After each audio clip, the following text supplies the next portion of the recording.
Hello and welcome to the Daily Post Hangout on Air. Today we're discussing social media. So we've got a few people here with us. A few introductions. Anthony, would you like to go first? Yep, my name is Anthony Bullock. I'm Head of Digital at Outright PR in Mould. So we take a sort of focus on the PR element of social media and how businesses can use that to manage their reputations online. Great, thank you. Sue, do you want to go next? Hi there, I'm Sue Hall from Cadeview Lodge. We're an accommodation management company down in southern Snowdonia. We've used social media since as long back as I can remember. The company's been going 12 years.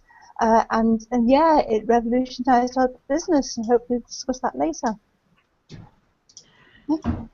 Great, thank you. And Michael? Yeah, my name is Michael Roberts. I'm the Digital Communications Manager at Glyndŵr University. Obviously, social media is a large part of what we do here in terms of communicating with prospective students, current students, and that spans from Wrexham and obviously across to Northup and St Asaph and other campuses as well. Brilliant, okay, thank you. So first of all, if we talk about how perhaps social media has revolutionised the way in which you work, from a newspaper point of view, obviously it's changed things tremendously, just in terms of how we now collate news stories, how we find them, to just simple ways in which we've just had to kind of transform to deal with things even such as sourcing photographs from readers perhaps at an event, live event. People these days obviously, as you know, tweet, they put it on Facebook straight away, and we have to now react to that.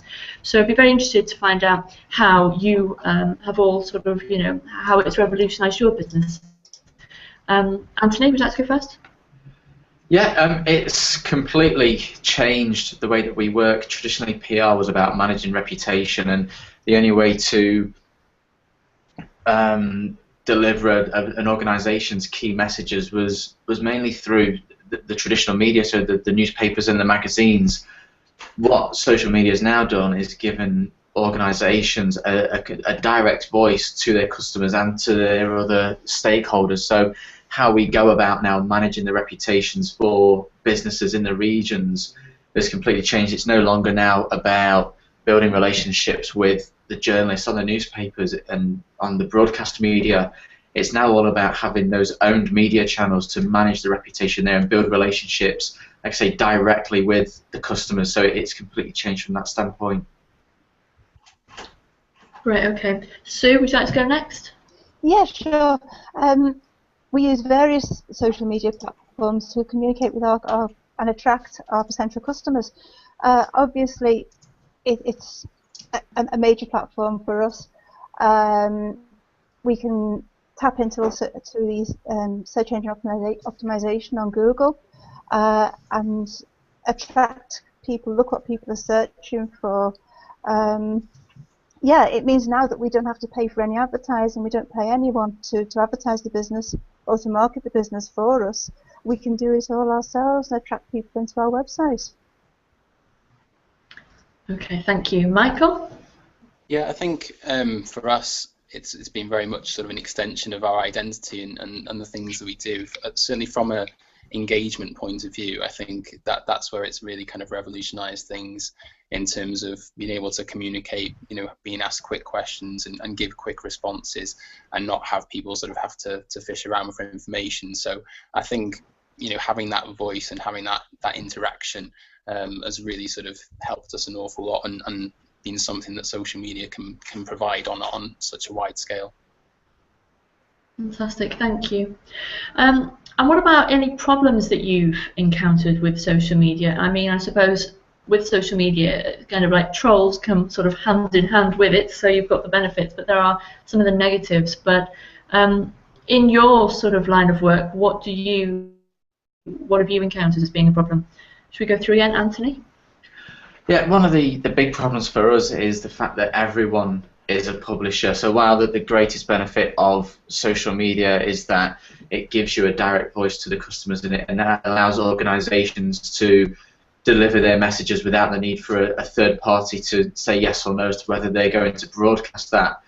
Organisations now can do that through their website and through their social media channels but with that comes a lot of low quality content that is now out there, that to really cut through all of that noise, you have to really focus on providing high quality content and engagement with the people who are following you on Facebook and Twitter and things like that. The second point, just expanding on your point around customer service, it's now very, very easy for a disgruntled customer to pick up their phone and say how unhappy they are, but broadcast it to all of their friends and their family. Before, it'd be you'd pick up the phone and you'd call the company, and maybe when you was down at the pub or at a sporting event, you would say to a small group of people that you had an unsatisfactory experience. Now with social media, just one brand mention can be broadcast to hundreds of people, and if that's negative about your business, that can have quite an impact on your reputation. Thank you. Yeah, definitely. And I think managing that is, well, it's a job in itself these days, isn't it? So, Sue, would you like to go next? Yeah, sure.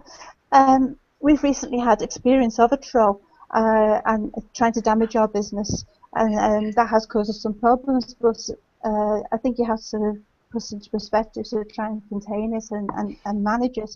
Hopefully we've got over the problem now. One of the problems that we have is that we use social media to tell people about what's happening in the area and the attractions of Snowdonia, but there's so much information out there. Actually choosing what to put out onto which different platform and seeing which things that people engage with. We are targeting people from upper teens who are coming mountain biking or running in the area maybe, or who are coming from an adventure holiday, right through to people who've retired, through families, through groups. And so it's very difficult to find to pick and choose between the content to put out there. You don't want to flood people's timelines with useless information, but you're trying to find things all the time that they'll engage with. So I think that's something that's really a concern to us and an issue. Yeah, that's an interesting point, actually. It's always sort of like trying to think of new and exciting, engaging ways, you know, to keep people interested. So definitely, yeah. Or just try and limit how much you pass on. That's it, yeah. Michael?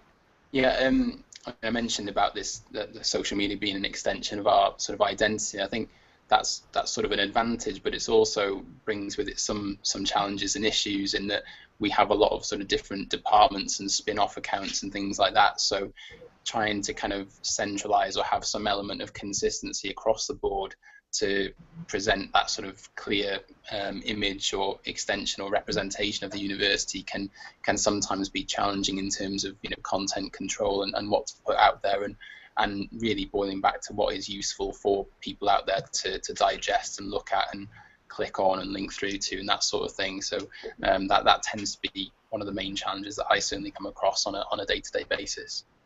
Mm. And something, I guess, which, well, for yourself, Michael, would probably be of great importance is engaging with a younger audience.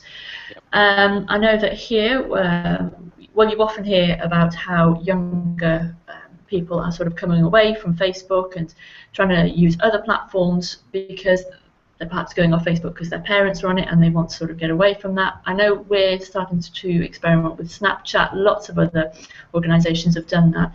But what about yourselves? Do you use any other platforms, or is that an audience that you are interested in engaging with through your business? Anthony, do you want to go first?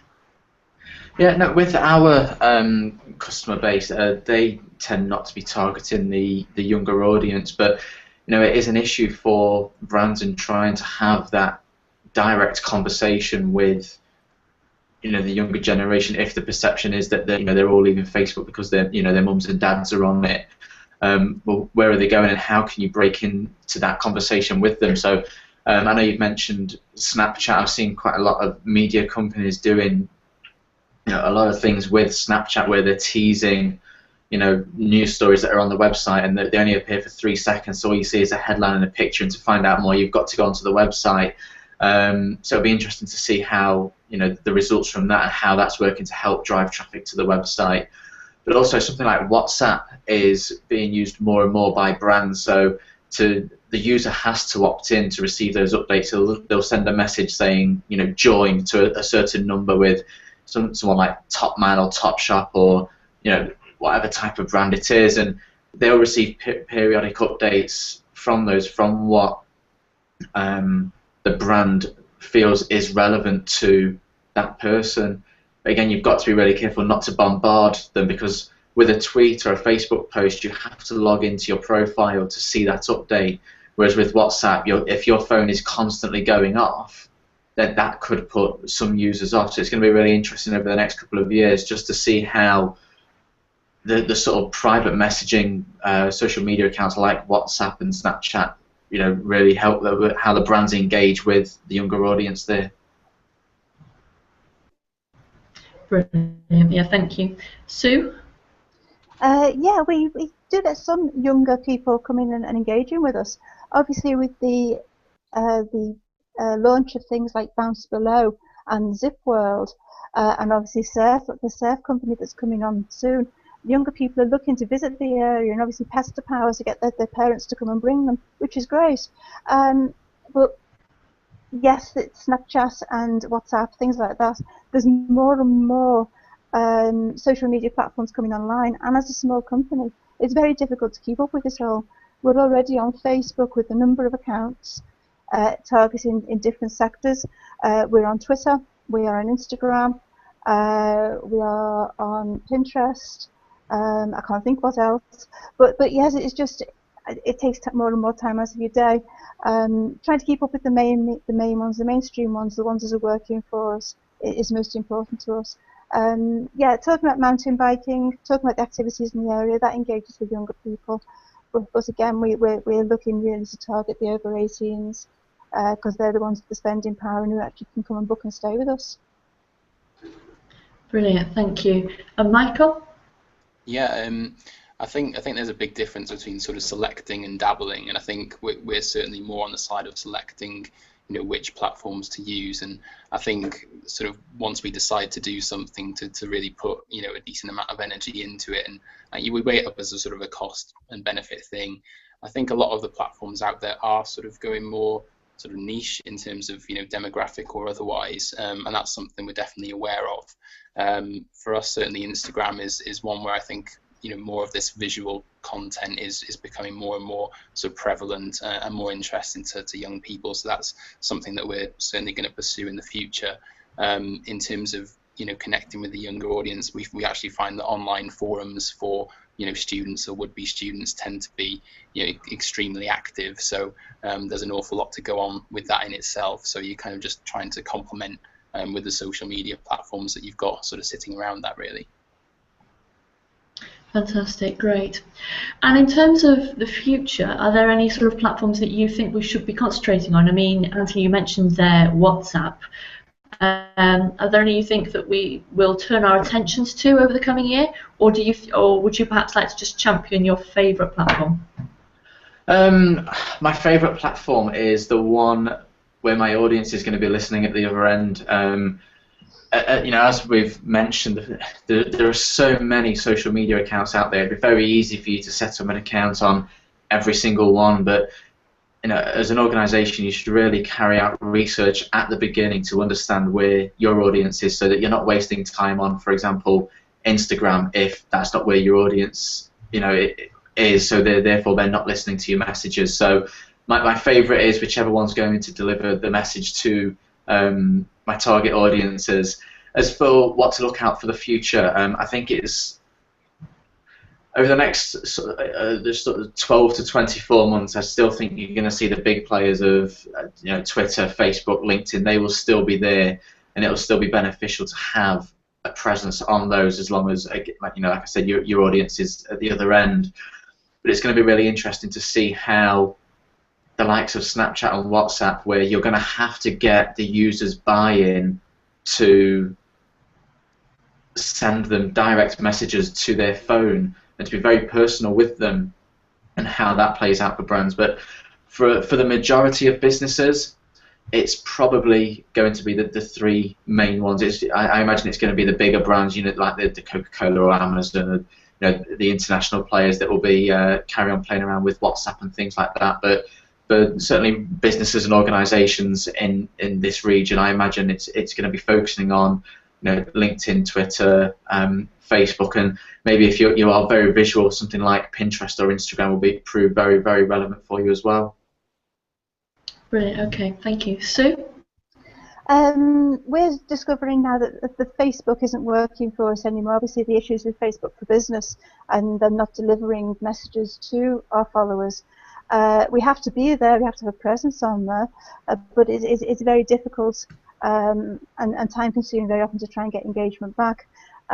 We get most engagement from Twitter. I think we've got this on 6,000 followers on Twitter, and it's great for making relationships locally. We have lots of relationships with local businesses and local companies, and it's quick for a quick chat, quick to keep up with people. Instagram we're getting more into, trying to work out what visual messages to put out there, but again that's quite slow. Google Plus we've started using now, not so much for interaction with people, but because it increases our SEO, it seems to get the search engine optimization up there, gets people onto the website. So that's a great one just for putting content out onto. Pinterest we're using a lot as almost a visual brochure to gather information together to show to people what's happening in the area, what they can go and see and what they can do, rather than putting it out onto Facebook all the time. So yeah, they all have their pluses and their minuses. I can't see us going into Snapchat because I think it just takes too much time up from our day. But I think they're the main ones that we're going to use for the moment. LinkedIn's great for using with professional contacts, but I don't tend to get very much business from that. So I think that's the way we're going to go. Brilliant, thank you very much. Michael? Yeah, just an extension of what Sue was saying, actually. Google Plus has been quite useful to us, and especially in terms of hosting images and that sort of thing there. In terms of like the Facebook and Twitter, I think people do consider them to be quite sort of, not old, but they're quite, they've been around for a few years now, and I think what we perhaps don't realize is they are still evolving all the time. So we can't kind of consider the Twitter or Facebook of now to be, comparable with what was there 4 or 5 years ago. So I think, it's always being mindful that those are evolving, and there are more kind of tools and techniques around using those going into the future. And I think maybe the other important, or the thing to look out for is whether sort of wearable tech takes off in the next few months, and what impact that might have in terms of accessibility to other applications or platforms. Certainly, I think they want to notify you more when you're on your watch or whatever you're doing, and I think that will become annoying to some, but to some they might quite like that sort of engagement. So. Brilliant, thank you. It'd be interesting to find out what sort of emphasis do you place on a local audience as opposed to a national audience, and do you have any tricks and tips for sort of keeping that sort of local audience? Anthony? Again, it all comes back to the audience that we're trying to engage with. If it's on a local basis, then things like when are they tweeting? It's all about having the conversation with them. Sorry, it's all about providing your content where the conversation is already happening. So as was mentioned earlier, with things like forums, there's already a conversation taking place online that you can provide some real value to. And it doesn't matter there whether that's a local or a national for Glyndŵr Uni, because they will attract students from all over. And then with things like Twitter, there are people out there who will monitor certain hashtags. For example, if someone monitors hashtag North Wales, and that's where a lot of your audience is monitoring, then obviously it's prevalent to use that hashtag to make sure that your content is being shown up in their feed that's bringing them everyone who's using that particular hashtag. But for us, it all comes down to the audience. If it's a national audience or a local audience, it's sort of applying the same principles for us and just making sure that we're placing the content right where that conversation's already taking place. Brilliant, thank you. And Sue? Obviously, with us, being a holiday accommodation provider, we rely a lot less on local business than we do on national business or international business. So we interact on them both.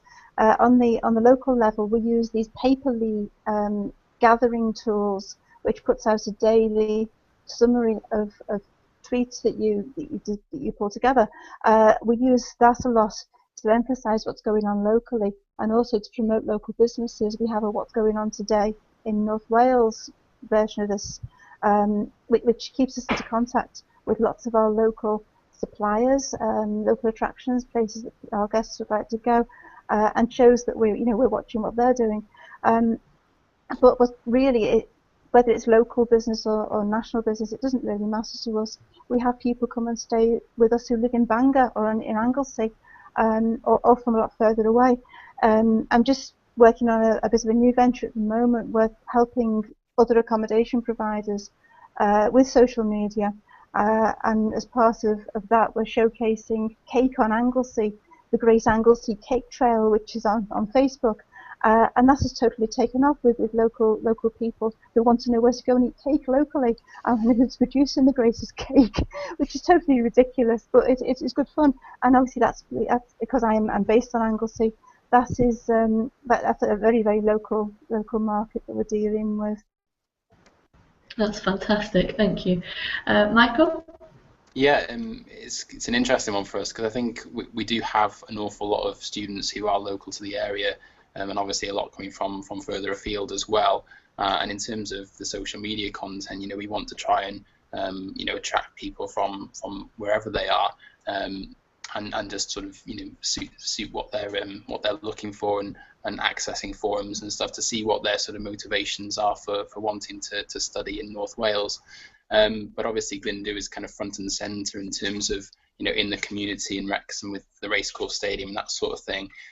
So we do play a large part in the local community, and there's an awful lot of events and things on that people do come to on almost a daily basis. So it's almost getting that information out to the local community in terms of public engagement with the facility, but also getting out there what we can do in terms of courses that we can offer to students, whatever age they are, really. That's brilliant, thank you. And that brings to an end the first Daily Post Hangout. I hope you join us again sometime. Thank you.